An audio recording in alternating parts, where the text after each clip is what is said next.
Hello lovely buddies, तो welcome back. ये इस ड्रामे की उर्दू हिंदी एक्सप्लेनेशन का 7th पार्ट है। तो एग्जाम का रिजल्ट आउट हो चुका था। यूहाई के बहुत कम मार्क्स आए थे, यानी कि नीचे से ऊपर की तरफ उसकी कुछ पोजीशन आई थी। शिन्यू की ऊपर से नीचे की तरफ फर्स्ट पोजीशन थी। सब लोग उसे कांग्रेट कर रहे थे। सबको देखकर यूहाई भी उसे कांग्रेट करता है और पूछता है उसकी सक्सेस का सीक्रेट क्या है, क्या वो उनके साथ शेयर करेगी। वो सुनकर तंजीज को बोलती है बस एक ही सीक्रेट है कि वो पागलों से बात नहीं करती है, अगर करेगी तो वो भी बेवकूफ बन जाएगी। सब लोग यूहाई के इंसल्ट पर हंसते हैं और शिन्यू को चीयर अप करते रहते हैं। वो इसका मजाक बनाकर वहाँ से चली जाती है। वो भी उसके पीछे पीछे जाता है, उसको रोकता है, उसको बोलता है उसको अपोलोजाइज करना है उससे। वो इसकी बात का विश्वास नहीं करती है कि जरूर हर बार की तरह फिर से प्रैंक कर रहा होगा और इसे इसकी सॉरी बिल्कुल भी एक्सेप्ट नहीं है। पूछता है वो विश्वास क्यों नहीं कर रही है, वो सच बोल रहा है, सीरियस है। वो आगे से इसको बोलती है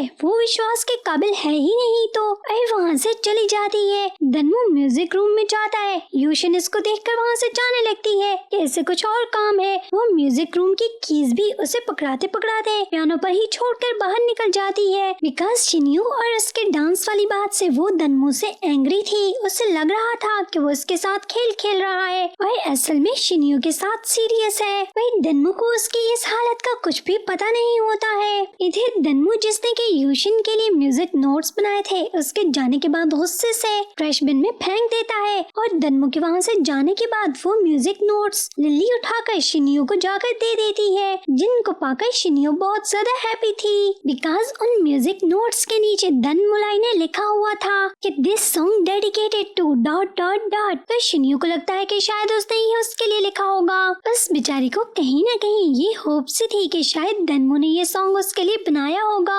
यूशिन और इसका चक्कर न हो इन नोट्स को लेकर फिर पूरे कॉलेज में हवाओं में उड़ती रहती है। मगर जब लास्ट पर म्यूजिक रूम में जाकर देखती है यूशिन वही सॉन्ग प्ले कर रही थी जो कि शिन्यू के हाथ में था। उसे विश्वास नहीं होता। फिर दनमू उठकर यूशिन को अप्रिशिएट करता है और इसको बताता है उसने वो सॉन्ग सिर्फ और सिर्फ यूशिन के लिए ही कंपोज किया है। और ये सारा सीन देखकर शिन्यू का दिल सही वाला अब टूटता है। फिर दनमू यूशिन के साथ बैठकर इसी सॉन्ग को पियानो पर प्ले करता रहता है। वो ये सोचती हुई और रोती हुई दूर चली जाती है कि वो कितनी पागल थी। उसने दनमू से होप रखी और उसे अपना समझा, पर इसे खुद पर कंट्रोल नहीं था। फिर भी अपने मन में बोलती है कि वो तो शायद आखिर तक दनमू के इसी तरफ लौट कर आने का वेट करती रहेगी। इधर यूहाई को शिगवान और यीशु से दनमू और न्यू म्यूजिक टीचर यूशिन के अफेयर का पता चलता है, तो उनको बोलता है अबे वो दनमू से 7 या 8 इयर्स बड़ी होगी, उसे क्या मिलेगा उससे लव करके। तभी यीशु जिसका दिल यूहाई की बड़ी दीदी यानी कि जिया पर अटका हुआ था बोलता है कैसी पुरानी बातें कर रहे हो, लव के लिए एज थोड़ी ना मैटर करती है। तभी यूहाई बोलता है पर तुम लोग समझ नहीं रहे हो, देखो मैं तुम लोगों को समझाता हूँ कि अगर गर्ल मैन से छोटी हो तो मैन के मन में उस गर्ल को प्रोटेक्ट करने की डिजायर पैदा होती है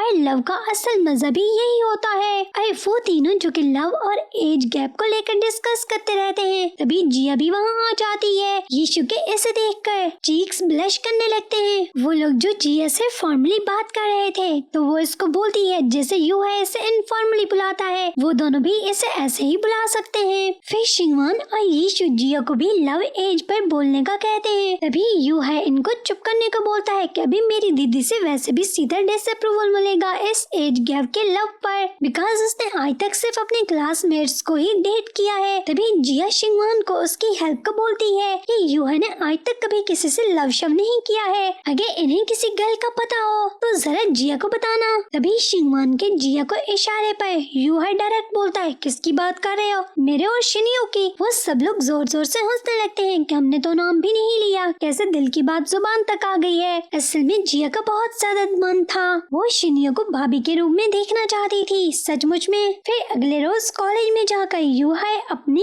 एक कार शिनियो को गिफ्ट करता है कि दोनों इस फाइट को यहीं पर खत्म करते हैं और फिर तुम इस कार को अपनी काम वाली जगह पर भी ड्राइव करके ले जा सकती हो। मगर वो सुनकर इसको बोलती है यूहाई तुम आधे नहीं बल्कि पूरे के पूरे पागल हो, ये सब बोलकर तुम मुझे और ज्यादा गुस्सा दिला रहे हो। तुम्हें क्या लगता है मैं ये कार ड्राइव करके काम करने वाली जगह पर लेकर जाऊंगी तो वो लोग मुझे जॉब पर रखेंगे क्या। भाई बोलती है कि वो उसकी इस सुलह करने वाली बात को मानने से इनकार करती है, जिसको सुनकर वो इसको बोलता है वो इतना सीरियस है मगर इसकी कोई बात नहीं मानती करती है और ना ही उसे जरा सी रिस्पेक्ट करती है। वो भी आगे से उसको बोलती है, अगर तुम दूसरों से रिस्पेक्ट चाहते हो तो जान लो कि पहले दूसरों को रिस्पेक्ट करते कैसे हैं। तुम दूसरों को रिस्पेक्ट करना सीख तो लो अच्छे से। और इसकी कीज वापस करके अंदर चली जाती है। यूहाई से मिलने के बाद शिन्यू सेट सी अंदर क्लासरूम की तरफ जा रही होती है। तभी दन्मू और यूशिन साथ साथ इकट्ठे आ रहे होते हैं और उसको देखकर वो उससे आवाज लगाता है कि क्या वो उनके साथ खाना खाने के लिए चलेगी। मगर वो इन दोनों को इकट्ठे साथ जाने का बोलकर कहती है कि उसे क्लास में जाना है, तो वो वहाँ से चली जाती है बिकॉज वो असल में इन दोनों को इकट्ठे नहीं देख पा रही थी। कॉलेज से घर वापस जाकर देखती है कि यूहाई उनके रेस्टोरेंट पर बैठा ढेर सारी हर तरह की टी के कप्स ऑर्डर करवा कर बैठा है। वो सीधे जाकर उससे पूछती है, अभी वो पागल हुआ है क्या, इतने सारे चाय पिए जा रहा है और ऊपर से और भी मंगवाया जा रहा था। जिसे देखकर शिन्यू इन्हें और टी लाने से मना कर देती है और इसको बोलती है कि इतने ड्रामों से भी तेरा दिल नहीं भरा जो मुझे फिर से फंसाने के लिए आ गए हो। तो वो इसको बोलता है अगर वो उससे राइवलरी खत्म करेगी, उससे सुलह करेगी तो वो ड्रिंक करना बंद करेगा, नहीं तो फिर वो ये चाय पीता ही पीता रहेगा। जब तक वो मान नहीं जाती है तो वो उसे टी ड्रिंक करने से रुकते ना देखकर फाइट खत्म करने को बोलती है और इसको बताती है कि मुझे भी आलतू फालतू की किसी लड़ाई शड़ाई का कोई शौक नहीं है। वो तो उसके फाइट खत्म करने वाली बात सुनकर हवाओं में उड़ता हुआ वापस चला जाता है। रात को शिन्यू अपने बैग में देखती है यूशिन ने उसे एक लेटर के जरिए मॉर्निंग में कॉलेज में अकेले बात करने के लिए बुलाया होता है। मगर वो डिसाइड करती है कि वो यूशिन से नहीं मिलेगी, कहीं उसने दन्मू और उसके अपने रिलेशन के बारे में इससे कुछ सीरियस बोल दिया तो शिन्यू बर्दाश्त नहीं कर पाएगी। इवन के यूशिन और दनमलाई से उसकी फ्रेंडशिप भी खतरे में पड़ जाएगी। मगर मॉर्निंग में जब कॉलेज जाती है अभी सोच रही थी कि यूशिन से बचने के लिए, पर तभी वो उसको खोजती हुई उसके पास आ जाती है और उसके पास आते ही उसको बताने लगती है शिन्यू को दन्मू और उसके बारे में कोई गलतफहमी हुई है। वो दोनों तो सिर्फ बेस्ट भी नहीं बल्कि सिर्फ फ्रेंड्स हैं। और इसको बोलती है इवन कि वो तो बहुत जल्द म्यूजिक स्टडीज के लिए यूरोप जाने वाली है जहाँ उसका बॉयफ्रेंड उसका ईगरली वेट कर रहा है। और फिर देखो ना दन्मू का और उसका तो कोई मैच भी नहीं हो सकता है, वो दन्मू से बहुत बड़ी है और वो तो अभी स्टूडेंट है। और फिर उसे बताती है कि दन्मू को वो सिर्फ अट्रैक्टिव लगती है, बस इसलिए वो उसे लव समझकर बैठा है। हालांकि ये इसकी सिर्फ अफेक्शन है, वो अभी लव और अट्रैक्शन में डिफरेंस नहीं कर पा रहा है। उसको बताती है मगर असल में वो भी जानता ही नहीं है कि उसे क्या चाहिए, वो किसे लाइक करता है। फिर उससे बोलती है शिन्यू मैं तुम्हें इतना कहूँगी तुम लगी रहो दनमुलाई जब तक तुम्हारा हो न जाए। मगर शिन्यू समझ गई थी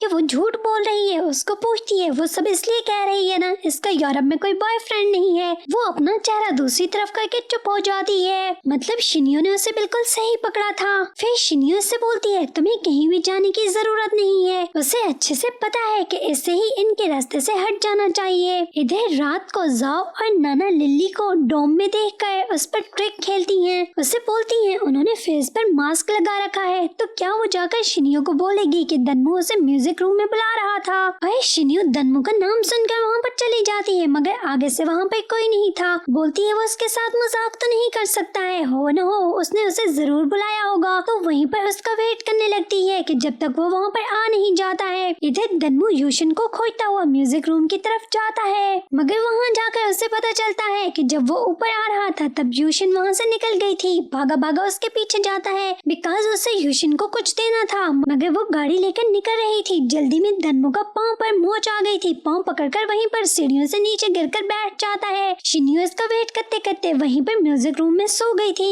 इधर यूहाई गेम खेल रहा था तभी वार्डन की आवाज पर लाइट्स ऑफ हो जाती हैं और सोने से पहले शिंगमान इनके रूम में इनको देखने के लिए आता है। यूहाई देखता है वार्डन तो अटेंडेंस लगाने का समय है मगर दनमुलाई उनके रूम में नहीं है, जिसके लिए पहले जाकर वार्डन को बाहर रोकने की बहुत ज्यादा ट्राई करता है ताकि वो उनके रूम में दनमुलाई को जाकर देख ना पाए। और वार्डन को बोलता है अबे कहाँ चली, बॉय के रूम में घुसती है, हम लोग तो विदाउट ड्रेस भी हो सकते हैं। मगर वो रुकती ही नहीं है और अंदर जाकर देखती है शिंगवान की एक्टिंग सक्सेसफुल हो जाती है। वो दनमुलाई बनकर उसके बेड पर सो रहा था और जैसे ही वार्डन बाहर निकलती है अब अगली बारी शिंगवान और यीशु के रूम की थी। तो यूहाई कुछ पैसे गिराकर वार्डन को थोड़ा सा उलझाता है। इतनी देर में शिंगवान अपने रूम में पहुंच चुका था। ऐसे में वो सब लोग उसकी डांट से बच गए थे। मगर इधर शिन्यू जब बचती बचाती मॉर्निंग में कॉलेज में एंट्री मारती है, वार्डन तो उसे पकड़ लेती है। उससे पूछती है सारी रात कहाँ रंगोलियां मनाती रही है मैडम। वो बोलती है उसे किसी ने कुछ देने के लिए म्यूजिक रूम में बुलाया था मगर बहुत देर तक वेट करते रहने के बाद भी वहाँ पर कोई नहीं आया तो उसकी वहीं पर आंख लग गई रही थी। वार्डन उसकी बात का विश्वास नहीं करती है, उसको बोलती है वो इनकी रिस्पॉन्सिबिलिटी है, वो उसके पेरेंट्स को क्या आंसर करेंगे कि वो सारी रात कहाँ गायब थी और किसके साथ थी, और उसके बार बार बोलने पर कि वो म्यूजिक रूम में थी। वार्डन फिर भी उसको बोलती है कि शिन्यू बिल्कुल साफ झूठ बोल रही है, जरूर वो किसी बॉय के साथ चक्कर वक्कर लड़ा रही थी। शिन्यू देखती है कि वार्डन उसके कैरेक्टर पर अटैक कर रही है। तभी शिन्यू लिली की तरफ हेल्प के लिए देखती है, मगर लिली की तरफ से ऐसे जरा भी उम्मीद नहीं थी, बिकॉज लिली अपना फेस दूसरी तरफ करके चुप करके खड़ी थी, जिसे देखकर तो शिन्यू भी अपने दांत काटते हुए चुप कर जाती है। इधर सब लोग इकट्ठे हो चुके थे और उसका तमाशा देख रहे थे। तभी शिंगवान जुहाई से पूछता है, अबे भाई कहीं तू तो इसके साथ नहीं था? वो बोलता है, अबे पागल हो क्या, मैं तुम लोगों के सामने डोर में ही तो था, वार्डन ने तुम लोगों के सामने ही तो मेरी अटेंडेंस लगाई थी